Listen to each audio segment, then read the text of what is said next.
Pierre Poilievre is finally making a real move on the self-defense front, but I'm not so sure that this is exactly the win that everyone thinks it is. Let's have a look.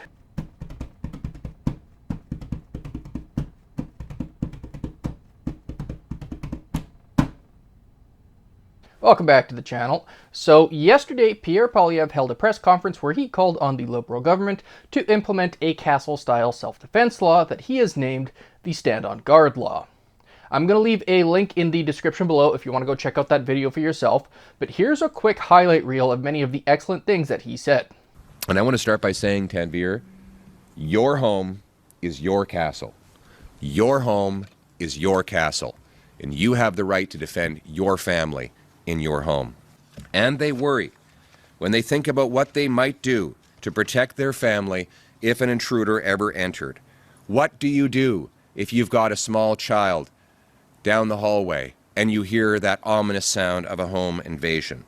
The answer for any parent is we would do anything necessary to protect our children. But unfortunately, people who've done that have faced the brunt of the law. The system treats victims like criminals and criminals like victims. And then there's Ali Mian. Five intruders who were masked and armed. By the way, one of the intruders had a 9mm handgun. And yet, the law went after this innocent man trying to defend his home. He had to post $130,000 in bail for defending his family. After 5 months of hell, the second-degree murder charge was finally dropped by the Crown because they realized there was no reasonable chance of conviction. We're calling on the government to introduce and immediately pass the Stand on Guard law, failing which one of our party's MPs will put forward such a bill.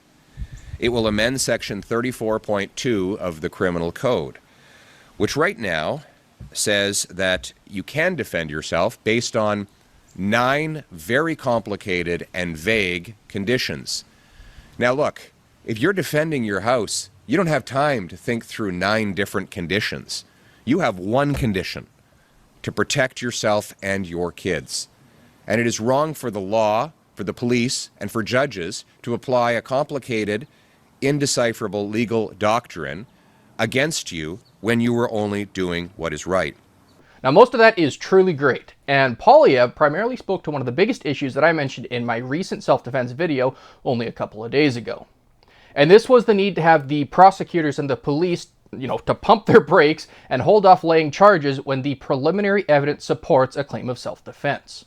However, despite all of the other positive things that he said, I do also have some misgivings with the specifics of the statute that he proposed at his press conference. Now, this has not yet been tabled before Parliament, and its exact wording is still subject to change, but here's what he said. Our amendment instead will change Section 34.2 of the Criminal Code to say that the use of force, including lethal force, is presumed reasonable against an individual who unlawfully enters a house and poses a threat to the safety of anyone inside. Now, ultimately, that isn't horrible. If this is solely intended as a quick stopgap measure designed to prevent the justice system from unjustly persecuting victims, then honestly, that's kind of fine, and it'll likely accomplish that goal, at least for the most part, despite its other deficiencies. Parliament reconvenes in a couple of weeks here on September 15th, and the Senate will begin sitting from September 3rd to September 26th. And a simple one-sentence amendment with bipartisan support could very easily get through all of the required readings and be signed into law by the end of September if they wanted to. So if the only goal here is to get a temporary measure in place while they sort out a more permanent long-term solution, then this proposed change by the Conservatives will probably accomplish that well enough, I think. But it could also very well be that if they make this change, they will start doing victory laps and think that they're done forever on the self-defense front. Now, that's a bit of a problem because for me, there are 4 noteworthy shortcomings in the current version of the proposed Stand on Guard statute. So firstly, it says that force is presumed to be reasonable. Secondly, it applies only to those who unlawfully enter a house. Third, it only applies to intruders who pose a threat to the safety of anyone inside. And fourth, this proposal says absolutely nothing about protecting property. So first off, this proposed stand on guard law says that force is presumed to be reasonable. Now, that is clearly aimed at preventing the police from unjustifiably charging someone who was obviously acting in self-defense. And in my last video, I called that the charge first and ask questions later problem. So it's good that that appears to be their focus here. However, presumed to be reasonable doesn't mean your actions are actually considered reasonable. And what this means is that this doesn't actually change or affect the standard of self-defense at all. And this could very easily lead people to believe that they are now allowed to protect their home or their family in any way that they deem fit, which is not true. It gives victims a false amount of confidence in how much force they may or may not use against intruders, and this could lead to a sort of, pseudo entrapment scenario. Now, secondly, the condition that this presumption of reasonability only works against anyone who unlawfully enters a house is also problematic.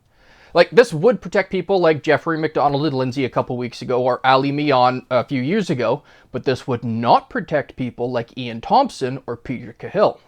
Now, Ian Thomson, for example, this happened about 15 years ago, but he was awoken to men in the middle of the night. They were throwing firebombs at his house while he was still inside of it. And so, of course, he grabbed his lawfully acquired firearm and fired some shots outside the house, some warning shots at these assailants to scare them off, which he did, and they did get scared off, but he caught 4 criminal charges in the process. Now, 2 of these were possibly for unlawful storage, which is a separate issue, but 2 of them were for specific self-defense infractions. And these 2 self-defense infractions were eventually dropped before the trial, but because these men never actually entered his house while they were throwing firebombs at it, Poilievre's stand on guard proposal here would not protect the actions of someone like Ian Thomson. And then also because this proposal doesn't change or affect the self-defense threshold at all, it would also not keep a victim like Peter Khill out of prison, who is currently serving a manslaughter sentence for 6 years for protecting himself and his property in the middle of the night. And then another problem here is that this would also very clearly not work to protect anyone defending themselves from anything which happens, out in public or in broad daylight in the middle of the day as you're going about your life. Just recently in BC, there was a conviction for a knife attack where a terrorist just completely randomly attempted to kill some random person on a bus by slashing at his throat with a knife multiple times. And there was actually 2 victims here, one before he got on the bus, and both of those victims lived, but neither of them were able to defend themselves in this scenario. But let's suppose that instead these victims were able to defend themselves and that no cameras captured the incident, as is pretty common. The victims would still likely be charged with some manner of assault or some degree of murder pending the investigation. And so the stand on guard law here doesn't actually change or affect the outcome of this kind of encounter, yet such a charge would still be no less unjust than the one affecting the innocent homeowner. And then thirdly, even if you are in your home, your actions are only presumed to be reasonable if the intruder, quote, poses a threat to the safety of anyone inside. What this means is that intruders are not automatically assumed or even presumed to be a threat. You can't defend yourself simply because you have an intruder. That intruder must also pose some manner of threat to the persons inside the house. Now again, this is going to lead to people thinking they have more protections than they actually do, and this may lead them to acting outside of the scope of the law. Like, I can understand why the poses a threat part is important, but that is also already considered in other parts like Section 34. And it's also a problem because it could lead to a sort of reverse onus situation where the victim would be required to prove that the individual posed some sort of threat to them. Not that our justice system is supposed to work that way, because we're supposed to be innocent until proven guilty, but I could see such a scenario happening. Like, for example, if an intruder doesn't have any weapons or doesn't have any visible weapons, I could see arresting officers deciding that that intruder wasn't a threat because they were unarmed and letting the courts deciding everything out later. And unlike the other parts of Section 34, this threat assessment is not based on reasonable grounds.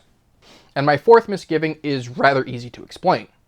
Poilievre's stand on guard law says nothing about protecting property, despite a number of previous comments on social media posts and so on, which had him saying that Canadians should be able to protect their property.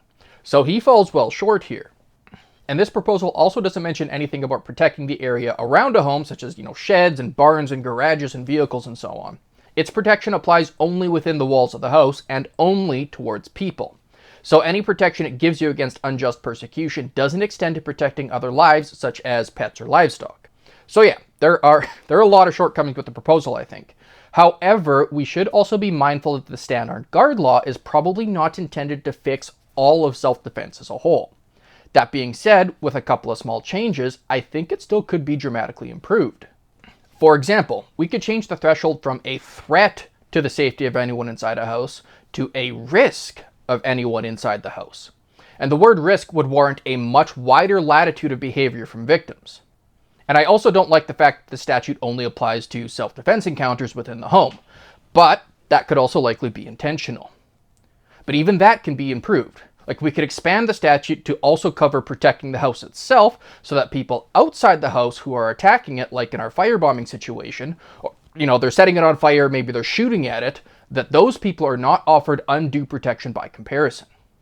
Now, the idea here would be that obviously such actions still pose the same kind of threat to harming those inside the house, and the fact that the assailants just happen to be outside shouldn't really matter much to the reasonability of the force that you use to protect the house itself. And my final suggestion might take the statute a bridge too far, and maybe the Conservatives don't actually want their statute to do this, but if we do want actual change in the standards so that people actually have a wider range of defensive measures in their home, here's a suggestion. You could also take the word presume out of the statute. Being that there would be several preconditions at this point in Section 34 which already require force to be used only against people who present some manner of risk or threat, then should we even be saying that such defensive force is only presumed reasonable in the home? Why not outright say that it's actually reasonable? Like, I can understand the value of not wanting homeowners to overreact, but that's already considered in the prerequisite of what a risk or a threat is to begin with. For example, let's say you have an intruder in your home. You don't have any time to get any weapons, so you just punch him in the face and you knock him out. And while he's unconscious, you run off to the kitchen or you run off somewhere and you grab a knife, and then you come back to this unconscious guy who is still unconscious and you proceed to stab him to death. Unconscious people aren't a risk or a threat even if they are inside your home, so that force would be excessive. So even baked in the idea of a risk or a threat, there is a requirement for some manner of restraint. But like I say, maybe the Conservatives aren't attempting to do any of that here. Maybe they don't want to improve or alter the self-defense standard for victims. Because for what it's worth, the current standard actually isn't entirely awful in Canada. The courts do usually end up getting self-defense right in Canada, or at least much more often than they don't anyway. But the biggest problem and the most immediate problem here is the unjustified persecution of victims, which tends to happen in the meantime. And so Poilievre's suggested changes with the stand-on guard law, they do actually help with that problem in some fashion, but they only apply to a narrow scope of self-defense scenarios and only within the home. So if this does go through in its current form, it would make self-defense better in Canada than it was before, but it doesn't fix the problem either. It's just a baby step in the right direction. But at the end of the day, it probably won't amount to anything. Liberal Minister of Injustice, Sean Fraser, has already spoken out rather vocally against these proposed changes. He took a 6-second snippet of Poilievre out of context, where he says that the lethal force is presumed reasonable, and then began the political attacks to denounce his political opponent. So it appears that the Liberals are all too happy to continue protecting criminals and home invaders if it means they can gain some political clout. But the Conservatives might also be doing the same thing here. Like, it's possible that the Conservatives are aware of all of the shortcomings that I mentioned. It could well be that they're underplaying the statute and only promoting something with aims limited to solely reducing unjust persecution from the cops and from courts. Then the Liberals can attempt to make it into something it isn't, which Sean Fraser is currently doing, and then the Conservatives can turn around and say something along the lines of, see, they won't even do that for you.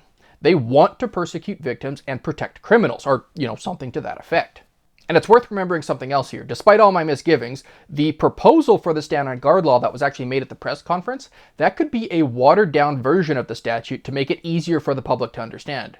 It might be that their actual proposal will have a more technical and more nuanced definition with enhanced protections for Canadians, but going through that much detail in a quick press conference might have been too complicated for most, people to follow.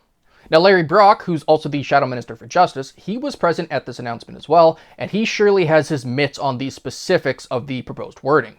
And before becoming an MP, he had significant experience as a Crown prosecutor. So perhaps the wording isn't as bad as I think it is. Like, he would certainly be the one to know. And perhaps I'm making something out of nothing here. Because like I always say, I'm not a lawyer. Take all of my ideas with a pretty large grain of salt here. But at the end of the day, we really can't be too critical here, because even with all of my perceived flaws, this is still undoubtedly a better development than it isn't. Even in its current form, and even with those flaws, this is going to be an overall improvement to the current regime.